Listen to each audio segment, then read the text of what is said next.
ಮಹಾಗಣಪತಿ ಕೃಷಿ ಕನ್ನಡ ಯೂಟ್ಯೂಬ್ ಚಾನೆಲ್ದಲ್ಲಿ ಎಲ್ಲ ರೈತ ಬಾಂಧವರಿಗೆ ಸ್ವಾಗತ ಸುಸ್ವಾಗತ.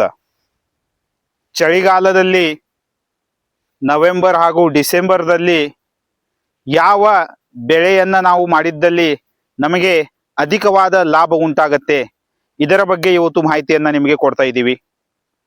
ಚಳಿಗಾಲದಲ್ಲಿ ಅಂದರೆ ನವೆಂಬರ್ ಹಾಗೂ ಡಿಸೆಂಬರ್ ಈ ತಿಂಗಳಲ್ಲಿ ತಾವು ತರಕಾರಿಯಲ್ಲಿ ಒಂದನೇದಾಗಿ ಬಟಾಣಿ ಕೃಷಿಯನ್ನು ಮಾಡಬಹುದು, ಹಾಗೂ ಎರಡನೇದಾಗಿ ಆಲೂಗಡ್ಡೆ ಕೃಷಿ ಇದನ್ನು ಸಹ ತಾವು ಮಾಡಬಹುದು. ಮೂರನೇದಾಗಿ ಈರುಳ್ಳಿ ಕೃಷಿಯನ್ನು ಮಾಡಬಹುದು. ನಾಲ್ಕನೇದಾಗಿ ತಾವು ಗಜ್ಜರಿ ಕೃಷಿಯನ್ನು ಅಥವಾ ಕ್ಯಾರೆಟ್ ಈ ಬೆಳೆಯನ್ನು ತಾವು ತೆಗೆದುಕೊಳ್ಳಬಹುದು. ಆಮೇಲೆ ತಾವು ಹೂಕೋಸು ಅಥವಾ ಎಲೆಕೋಸು ಈ ಎರಡು ಬೆಳೆಯಲ್ಲಿ ಯಾವುದು ಬೆಳೆಯನ್ನು ತಾವು ತೆಗೆದುಕೊಳ್ಳಬಹುದು. ಈ ತರಹ ಬಟಾಣೆ, ಆಲೂಗಡ್ಡೆ, ಈರುಳ್ಳಿ, ಗಜ್ಜರಿ ಅಥವಾ ಕ್ಯಾರೆಟ್, ಆಮೇಲೆ ಹೂಕೋಸು, ಎಲೆಕೋಸು ಈ ತರಹ ತಾವು ಬೆಳೆಗಳನ್ನು, ತರಕಾರಿ ಬೆಳೆಗಳನ್ನು ನವೆಂಬರ್ ಹಾಗೂ ಡಿಸೆಂಬರ್ ತಿಂಗಳಲ್ಲಿ ತೆಗೆದುಕೊಳ್ಳುವುದು ತುಂಬಾ ಇಂಪಾರ್ಟೆಂಟು.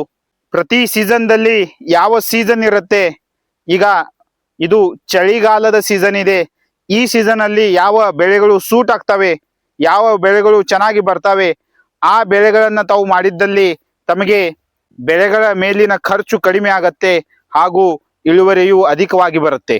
ಅದರ ಸಲುವಾಗಿ ಈ ತರಕಾರಿ ಬೆಳೆಗಳನ್ನು ತಾವು ನವೆಂಬರ್ ಹಾಗೂ ಡಿಸೆಂಬರ್ ತಿಂಗಳಲ್ಲಿ ಮಾಡಬಹುದು. ಅದರ ಜೊತೆಗೆ ತಾವು ಸೊಪ್ಪುಗಳಲ್ಲಿ ಕೊತ್ತಂಬರಿ ಈ ಸೊಪ್ಪನ್ನು ತಾವು ಬೆಳೆಸಬಹುದು. ಅದರ ಜೊತೆಗೆ ತಾವು ಮೆಂತೆ ಈ ಸೊಪ್ಪನ್ನು ಸಹ ತಾವು ಬೆಳೆಯಬಹುದು. ಈ ತರಹ ಎರಡು ಸೊಪ್ಪುಗಳನ್ನು ತಾವು ಬೆಳೆಸಬಹುದು. ಬೆಳೆಯಲ್ಲಿ ತಾವು ಗೋಧಿಯನ್ನ ಬೆಳೆಸಬಹುದು ಅಥವಾ ಅದರ ಜೊತೆಗೆ ಕಡಲೆಯನ್ನ ತಾವು ಬೆಳೆಸಬಹುದು. ಈ ತರಹ ಈ ಬೆಳೆಗಳನ್ನು ತಾವು ನವೆಂಬರ್ ಹಾಗೂ ಡಿಸೆಂಬರ್ ತಿಂಗಳಲ್ಲಿ ಬೆಳೆಸಿದ್ದಲ್ಲಿ ತುಂಬಾನೇ ಚೆನ್ನಾಗಿ ತಾವು ಇಳುವರಿಯನ್ನ ತೆಗೆದುಕೊಳ್ಳಬಹುದು. ಆಯಾ ಸೀಸನ್ಗೆ ಯಾವ ಸೀಸನ್ ಇರುತ್ತಲ್ಲ ಆ ಸೀಸನ್ಗೆ ಸೂಟ್ ಆಗುವ, ಆ ಸೀಸನ್ಗೆ ಅನುಕೂಲವಾಗಿ ಇರುವ ಬೆಳೆಗಳನ್ನು ತಾವು ಬೆಳೆಸಬೇಕು. ಇದರಿಂದ ಬೆಳೆಯ ಮೇಲಿನ ಖರ್ಚು ಕಡಿಮೆ ಆಗತ್ತೆ ಹಾಗೂ ಇಳುವರಿಯು ಅಧಿಕವಾಗಿ ಬರುತ್ತೆ.